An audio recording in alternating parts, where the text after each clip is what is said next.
The bride's own aunt ripped the veil from her head. "You think you deserve white? Marry this filthy beggar, or sleep with dogs tonight." Amara, 19, orphaned 3 years ago, stood frozen. Her uncle's family had stolen everything. Her father's 15-acre cocoa farm, her mother's gold jewelry, even her voice. The beggar waited in torn brown agbada, face muddy, feet bare. 300 guests laughed. 30 phones recorded. Children threw sand. But 7 days later, when a private jet landed in that same village square, no one was laughing. Have you ever been crushed so completely you thought you'd never stand, only to discover your rescue wore rags? This is one of those African stories where real-life stories prove more powerful than fiction. This touching story will leave you speechless. What happened in those 7 days? Watch until the end. 3 years ago, Amara's parents died when their bus plunged off Onitsha Bridge. She was 16. Her father had owned 15 acres of cocoa farmland in Enugu State, worth 5.8 million naira. Her mother left gold jewelry and 1 silver bangle etched with Igbo script. Uncle Chidi arrived at the funeral with documents. Family takes care of family. Within 3 months, the farm was his. The gold vanished into Aunt Ngozi's locked drawer. Amara kept only the silver bangle, hidden under her mat. She became the servant. Wake at 5, fetch water, cook for 7, scrub floors while her cousins attended school. That night, she counted 68,000 naira saved from selling her mother's wrappers at market. Her dream: finish school, pass WAEC, study nursing. But dreams required permission, and Amara had none. Uncle Chidi's gambling caught up on a Tuesday. Chief Emeka, village moneylender, came with a ledger. 850,000 naira borrowed for motorcycle taxis. The taxis were sold. The debt remained. Interest compounded weekly, Aunt Ngozi calculated. By evening she had her answer. Obi was 38, pot-bellied, drunk. His first wife fled after he beat her. His second stayed from desperation. He wanted a third, young, broken, obedient. The bride price, 200,000 naira. The debt erased. Amara learned over cold yam porridge. Obi's family comes Thursday, Uncle Chidi said. You'll accept. Her spoon fell. Uncle, please. I have exams in 3 months. The slap cracked her cheek. Her head whipped sideways. Your father's land is mine, he hissed. You are nothing. Habet or leave with nothing. Aunt Ngozi stirred her pot. Ungrateful child. We took you in. This is how you repay us? Amara touched her burning face. Said nothing. There was nothing to say. March 17th. Harmat and dust thick as grief. The wedding. Noon, family compound, rented canopy. 300 guests invited for free yolof and gossip. Obi arrived at 11, drunk, reeking, hands already groping. Amara ran. Past the canopy, musicians, caterers frying plantains. She ran until St. Anthony's Church appeared. Behind it, red dirt courtyard. She collapsed against stone walls. Orange and gold wrapper clung to her. White veil crumpled in her fist. Face paint mixed with tears. Sister, why cry on your wedding day? A beggar stood nearby. Torn brown agbada, bare feet wrapped in cloth, mud-streaked face. But his eyes, sharp, kind, didn't match the rags. This should be joy, he said softly. She laughed bitterly. Joy? I'm sold to a drunk to pay debt. No joy here. He sat beside her, moving with odd grace. Pulled a tin cup, poured clean water, offered it. I know what no choice means, he said. But even prisoners choose their response. Here, clean water is first dignity. She drank, surprised the cup was spotless. The water cool. She studied him. Posture too straight. Accent shifting between village and educated. On his wrist, barely visible under mud, a faded blue thread. Who are you? He smiled sadly. Someone who believes you deserve better. Then Aunt Ngozi's voice shattered everything. Amara. Aunt Ngozi stormed in, cousins following with phones recording. She grabbed Amara's hair, yanked her upright. Amara screamed. The beggar stood but didn't interfere. You dare run to hide with this? Aunt Ngozi shrieked, pointing. You want a beggar instead of Obi? Fine. She dragged Amara through streets. People stared. Children laughed. The beggar followed, silent. At the canopy, 300 guests pressed close, 30 phones high, everyone waiting for the show. Aunt Ngozi ripped the veil, threw it in dirt. Marry the beggar, then, she screamed. Let him have you. Eat from dustbins together. The crowd roared. Laughter, gasps, phones capturing everything. Obi stood, swaying. Don't want her. Spoiled, cursed, Uncle Chidi addressed the crowd. Amara, 2 choices. Marry this beggar now or leave forever. Your father's land stays mine. You get nothing. The beggar stepped forward. The crowd quieted. I will marry her, he said calmly. If she consents freely. I offer no bride price, only my word to honor her. Silence fell hard. Aunt Ngozi laughed shrilly. Uncle smirked. Obi spat. The beggar turned to Amara. Their eyes met. In his gaze, respect. Not pity, not lust. Clean, steady respect. Marry a drunk who'd beat her or a stranger who'd offered dignity. I consent, she whispered. The crowd exploded mock ceremony.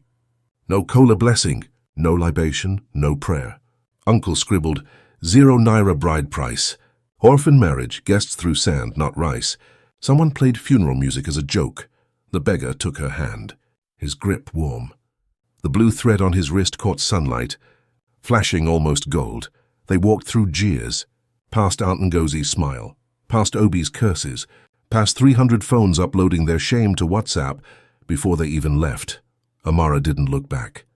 She held the beggar's hand and stepped into her new life, not knowing that in 7 days, every single person here would kneel. The beggar led her through darkness to the village edge. A mud hut stood near forest shadows, isolated from judgment.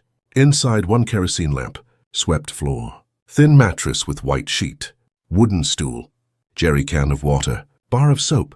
No cobwebs, no rats. No smell, Amara noticed immediately. Beggars didn't live in clean spaces. You're safe here, he said quietly. I sleep outside on the veranda. You owe me nothing. Not your body, not service, not gratitude. You're my wife in name only, until you decide otherwise. She stared at him, exhausted and suspicious. Why did you do this? What do you want?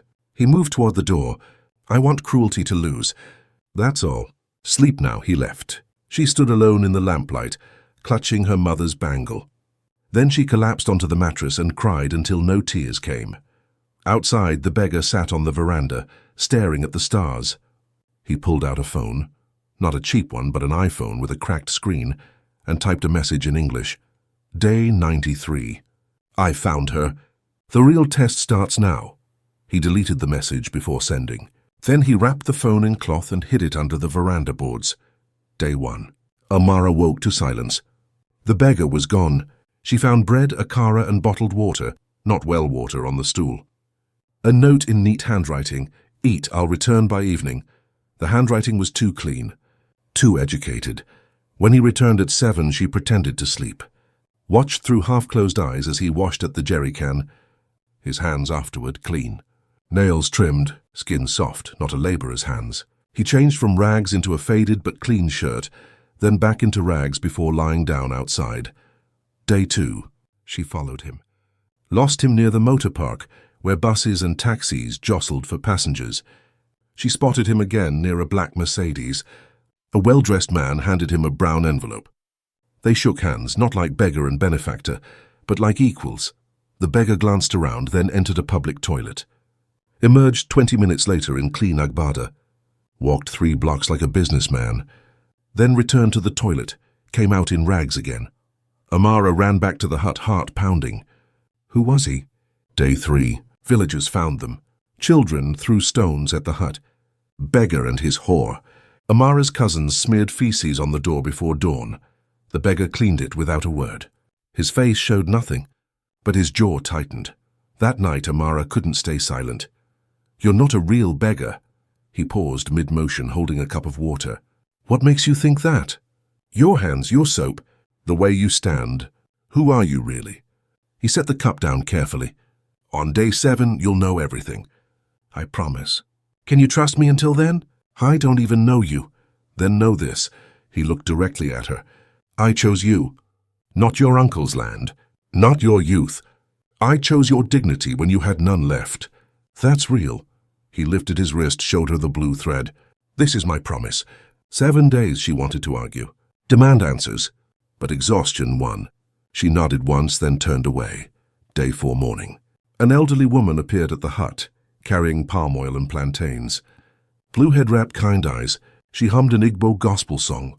Child, she said, sitting on the veranda without invitation. That boy has a heart cleaner than his clothes. I've watched him for 3 months. Amara blinked. 3 months? He's been here 3 months? Living like the poor to understand them. It's a test of some kind. I don't know more than that. Mama Aoife smiled gently. But I know God hides blessings in dirty packages. Wait 7 days. Everyone thinks I'm cursed. Mama Aoife touched her hand. Everyone thought Joseph was cursed too. Then he fed Egypt. Patience NWAM. She left the food and walked away, still humming. Amara felt hope flicker. Small, fragile, but real. The attacks escalated. Aunt Ngozi posted on the village WhatsApp group, Amara pregnant with beggar twins. Eating from garbage. This is what pride brings. The message spread to 12 other groups within an hour. Uncle Chidi added his voice. My niece disgraced our family name. No one should help her. She made her choice. Church women whispered during Sunday service, pointing when Amara entered late. The priest said nothing. Obi's family demanded a public apology. She owes our son compensation for emotional damages. Children created a rhyme, chanting it whenever Amara appeared. Amara, the beggar's wife, married to a man with no life. One woman spat at her feet in the market. Another, accidentally, knocked her basket of tomatoes into mud. Day 4 evening. Amara sat on the hut floor, shaking. I can't do this anymore. I should leave, go to Lagos alone, start over. The beggar knelt beside her. First time he'd touched her beyond handshakes. His hands on her shoulders, firm but gentle.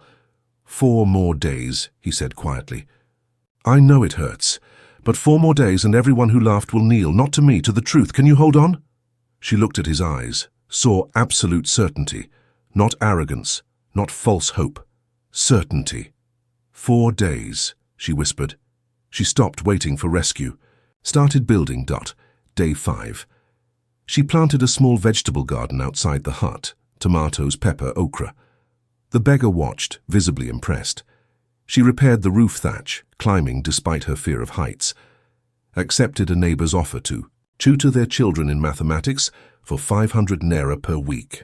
Each morning she prayed. Not loudly, not performatively. Just quiet Igbo prayers at dawn, kneeling on the mat, hands folded around her mother's bangle. The beggar never interrupted. Just watched from the veranda, with something like reverence in his eyes. Day 5 evening, she attempted to cook akara, burned half the batch. The beggar tried one, made a face, and they both laughed. First, real laughter in the hut. The sound felt strange, fragile. Good. That night, she tied a blue cloth around her waist without thinking. Realized later it matched his thread. Neither mentioned it. Something was shifting. She still didn't trust him fully. Still didn't understand. But she felt less alone. Day 5, late afternoon, screaming from Mama Aife's compound. Amara and the beggar ran. Found Mama Aife cradling her grandson, 4 years old, convulsing, skin burning. Malaria, severe. Clinic won't treat without 45,000 naira up front, Mama Aife sobbed. I have nothing. I sold my wrapper already. He's dying. Amara didn't hesitate. She ran to the hut, dug her tin from under the mat. 68,000 naira. Everything she had. Every dream she'd saved for. She pressed it into Mama Aife's hands. Go. Now. The beggar stared at her. Amara, that's all you have in the world. What good is money if children die? She looked at him fiercely. Let's go. They rushed the child to the clinic. Doctors stabilized him. IV drip. Medication. Amara paid 50,000 naira, kept 18,000 for food. Outside, under fluorescent lights, the beggar stood silent. Then his shoulders shook. He was crying. You just gave everything, he whispered. For a child not even yours. Mama Aife was kind when no one else was. Amara's voice was steady. This is what the bangle means. Onye wetara oji. Wetara ndu. Who brings kola brings life. He took her hand. First real affection, his grip warm, trembling. You are the richest person I have ever met. For a moment, under harsh clinic lights, something passed between them. Not romance, something deeper. Recognition. That night Amara pretended to sleep. Heard the beggar speaking Igbo on a phone. Papa, it's time. Day 7 is Saturday. Yes, she's extraordinary. I was arrogant and empty. She is humble and full. Bring everything. The village needs to see. He hung up, noticed her watching. Their eyes met. He smiled sadly. Pack a small bag, he said. Tomorrow morning we leave for Lagos. We return Saturday. Her heart stopped. Lagos? Why? To prepare for day 7. And because... He hesitated. I need to show you who I really am before everyone else knows. 11 p.m. A black SUV pulled silently to the hut. Tinted windows, no headlights. The beggar emerged from shadow, still in rags, and opened the passenger door. A driver stepped out, young man in pressed shirt and slacks. He bowed slightly to the beggar, not mockingly, respectfully. Amara froze. Kalu, what is this? The name startled her. She'd never asked his name. He'd never offered. But now it felt right. Trust me one more night, he said, voice shifting. No longer village rough, but smooth, educated. Then everything becomes clear. Only Mama Eve watched from her window, smiling knowingly. The 4-hour drive to Lagos passed in silence. Amara slept against Kalu's shoulder, too exhausted for fear. He stayed awake, watching her face in passing headlights, memorizing the way her breath moved. Dawn broke over Lagos. Skyscrapers, traffic, chaos and wealth colliding on every street. The SUV entered Ikoyi, luxury neighborhood where governors and oil barons lived, gate with armed security, long driveway lined with palm trees. Then the mansion appeared. 3 stories, white marble pillars, fountain in the courtyard, pool gleaming in early sun. 3 cars parked in the driveway, Range Rover, Mercedes G-Wagon, Lexus. Amara's door opened. She didn't move. Kalu. Her voice broke. Whose house is this? Mine, he said quietly. Well, my father's, but soon mine. Come inside. She stepped out like walking through dream or nightmare. House staff in uniform lined the entrance. They bowed to Kalu. Welcome home, sir. Inside, marble floors, chandeliers, art on walls, curved staircase. Everything gleamed. Amara backed toward the door. You lied to me. 6 days of lies. I don't. She was shaking, furious, terrified. You pretended to be nothing while I gave everything. That's exactly why I didn't tell you. His voice rose, desperate. If I'd revealed myself that first night, you would have been grateful, subservient. I needed to see who you really were, not rescued orphan, not grateful girl. You. You had no right. I had every right. He pulled off the torn agbada. Underneath, clean traditional attire, perfectly tailored. My name is Kalunde Okafor. My father is Chief Okafor, owner of Okafor Luxury Transports, 16 trucks, exports across West Africa, 4 branches, Lagos, Port Harcourt, Abuja, Accra. We're worth 780 million naira. He held up his wrist. The blue thread, she could see now it was woven with gold strands. This is my company founder's symbol. I've worn it every day for 100 days. You never once asked what it meant. Amara's legs gave out. She sat hard on the marble floor. Kalu sat across from her, not touching, giving her space to breathe. 6 months ago, I was a spoiled idiot, he began. Crashed my father's Range Rover while drunk. Disrespected our drivers, men who worked 16-hour shifts so I could party in clubs. Wasted 2 million naira in 3 months on nothing. My father said, you will live as the poor live for 100 days, or I disown you and give the company to charity. Learn what suffering means, or lose everything. Amara stared at the floor. Said nothing. I've been in that village for 93 days, Kalu continued, living in that hut, eating scraps, being ignored, mocked, invisible, learning. When I met you behind the church, when your aunt forced that marriage, I had 7 days left. I could have refused, could have revealed myself and rescued you heroically to look good. Then why didn't you? Her voice was cold. Because you weren't asking to be saved. He leaned forward. You were looking for a way to save yourself, and I... He paused, swallowing hard. I saw something in you I'd never seen in anyone. Dignity without status, kindness without reward, strength without violence. So I was your test. She looked up, eyes blazing. Your character study? No. He met her gaze. The test was to live as a beggar for 100 days. That was set before I met you. But you became something else. You became the reason I wanted to pass. She laughed bitterly. Poetic. 2 nights ago, he said softly, I watched through the clinic window while you gave your last 50,000 naira to save Mama Eve's grandson. My father's accountant photographed the receipt. You didn't know anyone was watching. You did it because that's who you are.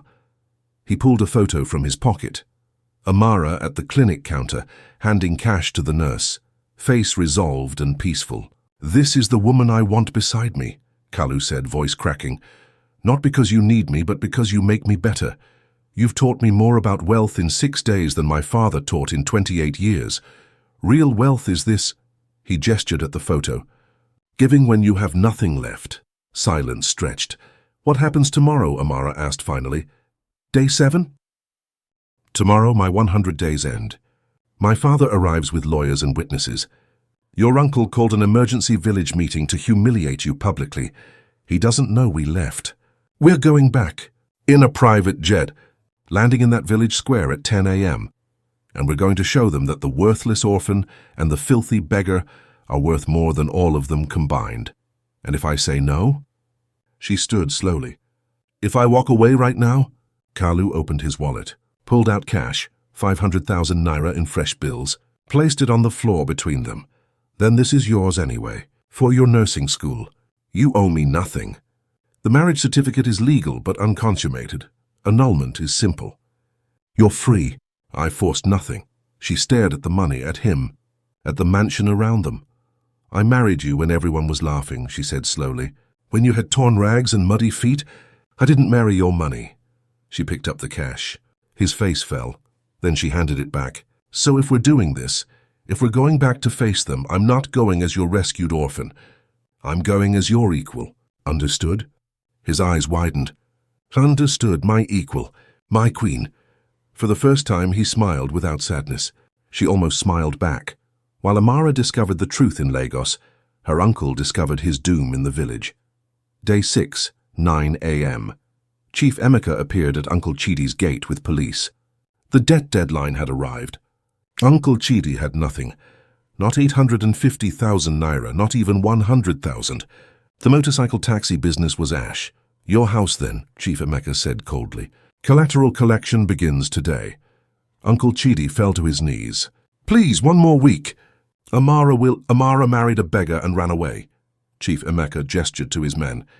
You have no leverage left, but Aunt Ngozi, desperate and vicious, had a plan. By noon, she'd posted on every village WhatsApp group. Emergency meeting Saturday, 10 a.m. Amara must answer for crimes against family honor. All invited, she printed a poster-sized expense list. 1.4 million naira supposedly owed by Amara. Fabricated line items. 350,000 naira school fees. Amara never attended. 600,000 naira food. 450,000 naira shelter. Obi's family joined the campaign. His father posted, "That girl owes my son compensation." He paid emotional damages. We demand justice. By evening, the entire village buzzed with gossip. Some people felt uncomfortable. The cruelty seemed excessive. But no one spoke up. Silence was safer. 300 people confirmed attendance for Saturday's trial. Lagos, the mansion. Kalu's father arrived at sunset. Chief Okafor, 62 years old, traditional coral beads around his neck, white agbada embroidered with gold, walking staff of authority. His face was weathered but kind. Intelligent eyes that missed nothing. He entered the living room where Amara sat, still wearing her village clothes, still overwhelmed. Chief Okafor stopped, studied her. Then he bowed his head slightly, a gesture of respect between equals, not elder to youth. My son has chosen well, he said simply. Amara stood, unsure whether to bow back. Sir, you saved a child with your last money. He smiled gently. That tells me everything I need to know. Welcome to our family, daughter. Tears pricked her eyes. No one had called her daughter in 3 years. The lawyer arrived next. Barrister Okonkwo, mid-40s, sharp suit, briefcase full of documents. He spread them across the dining table. Mrs. Okafor, he began, and Amara startled at the name. Here's what we've prepared. Your father's original will never probated. Bank records showing 2.3 million naira, stolen by your uncle. Your marriage certificate, legally registered in Lagos High Court. And witness affidavits from 4 neighbors, including Mrs. Eve Okoli, detailing 3 years of abuse and fraud. He looked up. Tomorrow we don't just defend you. We dismantle their lies completely. Are you ready for that? Amara's voice was steady. I've been ready since the day they tried to break me. Chief Okafor nodded approvingly. That evening a stylist arrived. Professional hair braiding with gold thread. Elegant blue lace wrapper with gold embroidery, matching Kalu's ceremonial agbada. Makeup subtle but flawless. Gold bracelets. And on top of them all, her mother's silver bangle. She looked in the mirror and barely recognized herself. Not because she looked wealthy, because she looked free. Kalu appeared in the doorway, breath catching. You look like someone who's done being silent, she finished. They sat on the balcony overlooking Lagos lights, city stretching forever, alive and indifferent. Tomorrow changes everything, Kalu said quietly. Are you ready? She gripped her mother's bangle. I've been ready since the day they tried to break me. Let's go show them what unbreakable looks like. Below them a helicopter waited on the estate's private pad. Fueled. Ready. 7 days. From beggar to billionaire's wife. From nothing to everything. But Amara knew the truth now. She'd always been everything. The village just refused to see it. Tomorrow they would see. They would all see. Saturday, day 7, 9:45 a.m. The village square had transformed into a courtroom. Wooden benches arranged in rows. Uncle Chidi sat at a front table like a judge, Aunt Ngozi beside him fanning herself despite the harmattan breeze. Behind them, a poster board displaying Amara's fabricated debt, 1.4 million naira in bold red marker. 400 people had come, more than the wedding. Everyone wanted to witness the orphan's final humiliation. Obi and his family occupied the front row. 2 wives, 6 children, parents, all dressed in expensive lace like they were attending a coronation. Obi himself wore dark sunglasses, though the sun was barely up, hiding his hangover. Churchwomen clustered together, whispering. Market vendors took breaks to watch. Children climbed trees for better views.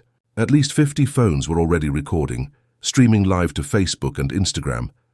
Mama Ife sat in the back row alone, quiet smile on her lips. She wore her best wrapper, the one she'd been saving. She knew what was coming. 9:55 a.m. Uncle Chidi stood, commanding silence. We gather as witnesses, he announced, voice carrying across the square. My niece Amara has disgraced our family. Married a beggar. Abandoned her responsibilities. This board shows what she owes. 1.4 million naira for 3 years of care. If she doesn't appear in 5 minutes, I will seize any property she claims and distribute it as I see fit. Does anyone object? Silence. A few people shifted uncomfortably but said nothing. Aunt Ngozi stood, playing her part. She probably ran to Lagos to beg on streets. Good riddance. We should never have taken her in. Some people are cursed from birth. Murmurs of agreement rippled through the crowd. The church bell tower chimed. 10 o'clock a.m. Uncle Chidi smiled. Time is up. Let the record show. Then they heard it, a sound like God tearing the sky open. Everyone looked up. A helicopter, sleek white corporate, descended toward the village square. Rotor wash sent dust exploding outward. Women grabbed their head wraps. Men shielded their faces. Children screamed with excitement and terror. The helicopter touched down 50 feet from the benches. Engine still running, blade still spinning, the door opened. First Kalu, no longer a beggar. Royal blue agbada with gold embroidery that caught sunlight like flame. Red traditional cap, coral beads around his neck, symbol of high rank. Polished leather shoes. Face clean, beard trimmed, posture commanding. Second, Amara. Matching blue lace wrapper, gold head tie folded into perfect jewel, face radiant. Gold bracelets on both wrists. And on top, her mother's silver bangle, impossible to miss. She moved like she'd been wearing gold her entire life. Third, Chief Okafor. White agbada, staff of authority, coral beads triple-stranded. He walked with the slow confidence of a man who'd built empires. Fourth, Barrister Okonkwo. Black suit, briefcase, expression carved from stone. Behind them, 2 security men. one carrying a professional video camera. The crowd went silent. Not quiet, silent. 400 people holding their breath. Uncle Chidi's mouth opened. No sound came out. Aunt Ngozi's fan clattered to the ground. Obi pulled off his sunglasses, squinting. "Is that the beggar?" Someone in the crowd whispered, "That's Okafor Transports. I've seen their trucks." Another voice, "The blue and gold logo, that's them." Kalu walked forward, boots crunching in red dirt. He stopped 10 feet from Uncle Chidi's table. When he spoke, his voice was calm, amplified by a portable speaker the security guard held. "Good morning, my people. I am Kalunde Okafor, son of Chief Okafor. 7 days ago, you witnessed my marriage to Amara. You laughed, you recorded, you threw sand. Today I return with my wife, not for revenge but to correct lies with truth." Uncle Chidi found his voice. "This is a trick. Some costume." Guards removed them. Chief Okafor raised his staff once. The square went silent again. "I am Chief Okafor, businessman and Igbo titled elder. My son came to this village 100 days ago for a humility trial. He lived as a beggar to learn what suffering means. On day 93, he chose to marry this young woman." He gestured to Amara. "Not because she was beautiful, not because she had wealth, but because when she had nothing, she gave everything. That is the woman standing before you." Amara stepped forward, standing beside Kalu. The two of them together, blue and gold. Perfectly matched, looked like royalty, and the crowd knew it. Barrister Okonkwo stepped forward, set his briefcase on Uncle Chidi's table, and opened it with a sharp click. "My name is Barrister Okonkwo, representing Mrs. Amara Okafor. Yes, Okafor, legally married, registered in Lagos High Court on March 17th. Now let's address these accusations." He pulled out the first document, held it high. Document 1, Mr. Chidi, you claimed your brother's land transferred to you upon his death. This is the original last will and testament, signed by 4 witnesses and notarized in 2021. It states clearly, all assets to my daughter Amara upon turning 18, with her uncle as trustee, not owner. You committed fraud by claiming ownership. Uncle Chidi's face drained of color. I didn't. Barrister Okonkwo pulled the second document. Document 2, bank statements from your late brother's account. Balance at time of death, 2,318,000 naira. Over 3 years, you withdrew everything. Here are the ATM records. Your PIN, your thumbprint. You stole from an orphaned child. Gasps erupted. Aunt Ngozi started crying, high-pitched and desperate. Third document, document 3. School records from community secondary school. Your expense list claims 350,000 naira in school fees. He tapped the poster board.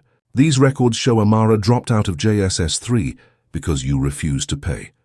You fabricated an entire expense. She owes you nothing. The crowd erupted. People shouting, arguing, phones held higher to capture every second. Chief Okafor spoke again. And somehow his voice cut through the chaos. Here is what will happen. Mr. Chidi, you will return the farm title to Amara within 7 days, or face criminal prosecution for fraud and theft. You will repay 500,000 naira in restitution from the assets you still control. You will sign a public apology letter to be read in church next Sunday. And you will never contact my daughter-in-law again unless she chooses otherwise. Daughter-in-law. The word hung in the air like a blessing. Uncle Chidi stood, shaking. This is all lies. She's still nothing. Amara's voice cut him off, clear, strong, unwavering. Uncle, I am done being nothing. The crowd quieted instantly. I am Amara Okafor. I have a voice now, and I forgive you, not because you deserve it, but because I refuse to carry your cruelty anymore. But forgiveness does not mean I forget, and it certainly doesn't mean I'll let you hurt anyone else. For a moment, no one moved. Then applause started.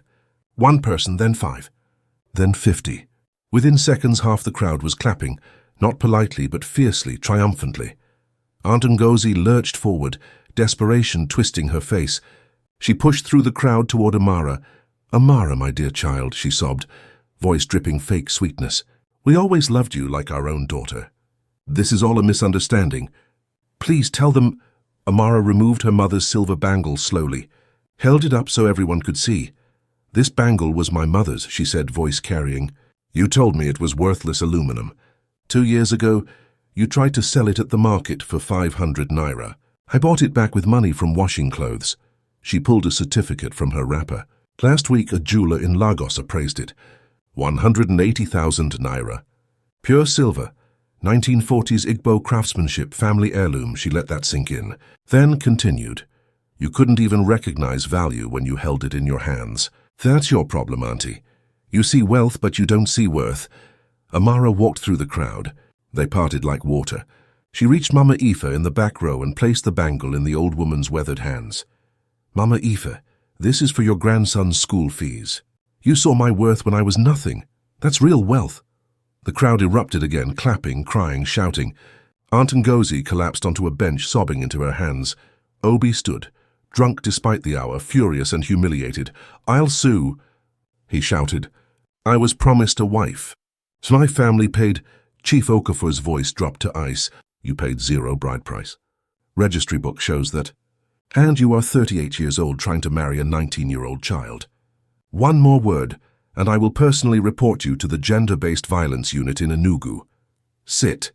Down. Obi sat immediately. His wives looked away, embarrassed. His parents stared at the ground. A police car rolled into the square. 2 officers. Called ahead by the lawyer, they approached Uncle Chidi. Mr. Chidi, we have questions about financial fraud and theft from a minor. You'll need to come to the station. Uncle tried to run. Security men blocked him. Aunt Ngozi grabbed the officer's arm. Please, we have children. We'll pay everything back. Chief Okafor's voice was firm but not cruel. Your children are innocent. They will not suffer. But your husband must face consequences. That's justice. Uncle Chidi was escorted to the police car. No handcuffs yet, just escorted. The crowd parted, and several people spat on the ground as he passed, traditional sign of disgust. Amara watched without joy. Just closure. Tears streamed silently down her face. Kalu stood beside her, not touching, just present. When she reached for his hand, he took it. The helicopter blades started again. Chief Okafor turned to the crowd. Let this be a lesson to all. Orphans are not garbage. Widows are not worthless. The vulnerable are under God's protection. When you mock them, you mock God himself. He climbed back into the helicopter. Kalu and Amara followed. As the helicopter lifted, Amara looked down at the village. 400 faces all looking up, 7 days ago. They'd laughed at her. Now they watched her rise. The beggar was a billionaire. The orphan was a queen, and the truth had won. The helicopter landed on the Okafor estate 30 minutes later. As Amara stepped out, legs shaking from adrenaline, several women approached. House staff, faces kind. Welcome home, madam, the head housekeeper said, bowing slightly. Home. The word felt foreign. But also possible. That afternoon, messages flooded the village WhatsApp groups. Videos from the square had already been viewed 40,000 times. Comments ranged from shock to shame to celebration. One woman who'd spat at Amara's feet posted, I am deeply sorry. I was wrong. May God forgive me. Another, the beggar was a king all along. What a story. But some remained bitter. Obi's father, this is all staged propaganda. Amara turned off her phone. She didn't need their validation anymore. 2 weeks later, Amara returned to the village alone. Kalu had offered to come. She'd refused. This is something I need to do myself. Aunt Ngozi now lived in a small rented room on the village outskirts. Uncle Chidi was still detained, awaiting trial. Her cousins had moved in with other relatives. The woman who'd once commanded a household now had 2 rooms and a kerosene stove. Amara knocked. The door opened slowly.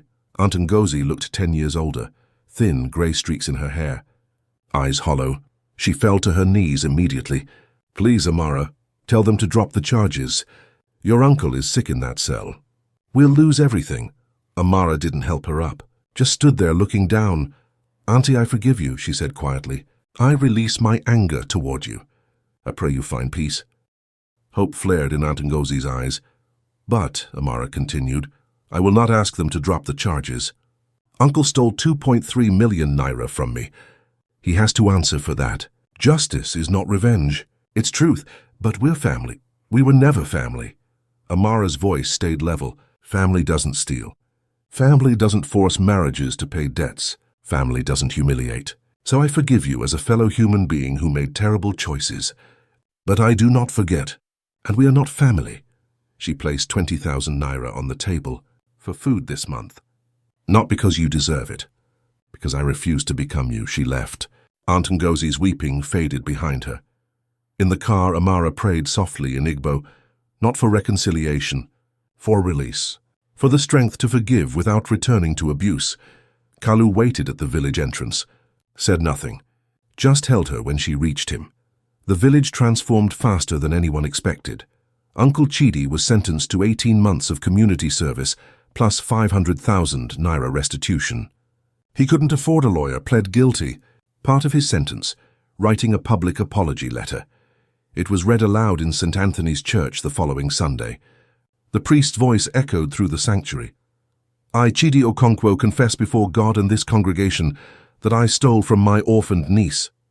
I forged documents. I abused my position as guardian. I failed as a man. I beg Amara's forgiveness, though I do not deserve it. Half the congregation wept. The other half sat in stunned silence. Chief Okafor donated 5 million naira to establish the Amara's Hope Scholarship Fund for orphaned girls across Enugu State. The fund provided school fees, housing stipends and mentorship.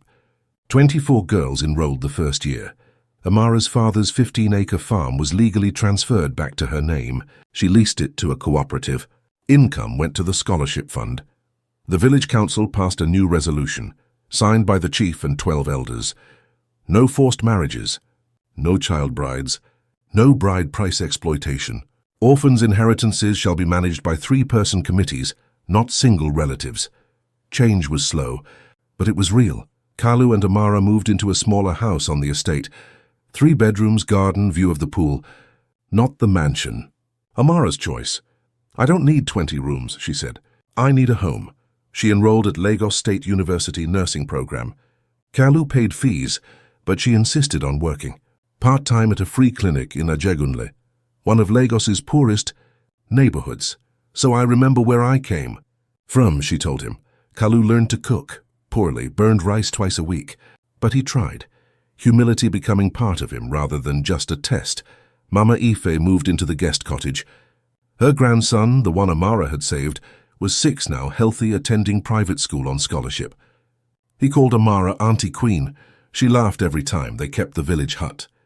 Returned twice monthly to check on scholarship girls, to show them that rising didn't mean forgetting. One evening, standing in their kitchen while Kalu attempted jollof, Amara laughed at the smoke alarm. I was a king dressed as a beggar, he said, waving a towel at the smoke. You were a queen called an orphan. We're finally wearing the right clothes. She took the spoon from him. No, we're finally people who don't need clothes to prove our worth. Amara stood in the mobile clinic, stethoscope around her neck, tending to a pregnant woman in a remote village 2 hours from Enugu. At 21, she was a registered nurse, graduated top 5% of her class. The mobile clinic visited 12 rural villages monthly, funded by the Okafor Foundation. She trained 15 village health workers, published a paper on maternal health in rural Nigeria, been invited to speak at a WHO conference in Geneva next month, and she was 6 months pregnant. Kalu ran Okafor Pan-African Logistics now, expanded to Ghana, Senegal, Togo. But he'd implemented profit sharing for all drivers, remembering the men he'd met during his 100 days. The blue thread never left his wrist.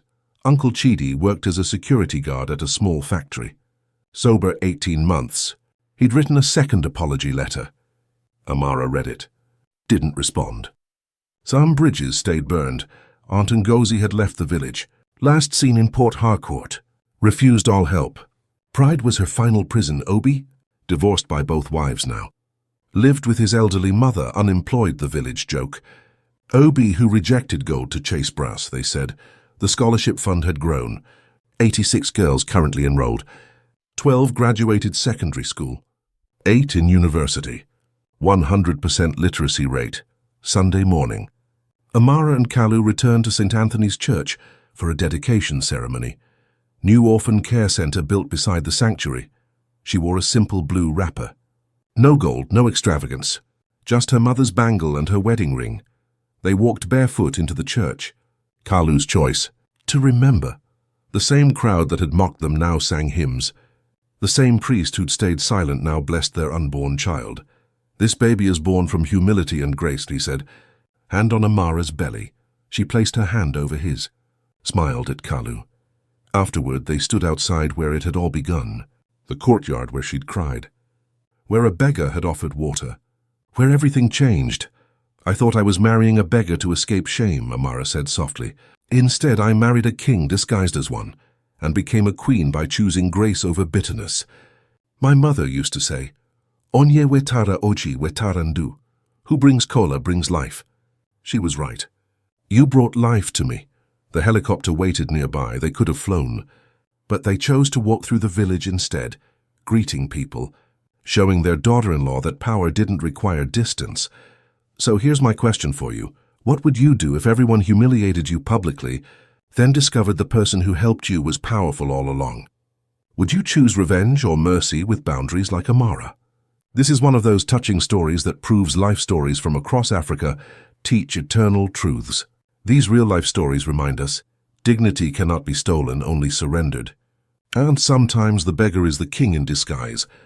Drop a comment below. Have you ever been underestimated, then proved everyone wrong? Share your story. We read everyone. Hit that subscribe button. Next week, we bring you another powerful story from African Stories, a blind village potter who saw clearer than any king. You won't want to miss it. Share this with someone who needs hope today, because sometimes the orphan becomes the queen and the beggar. He was royalty all along.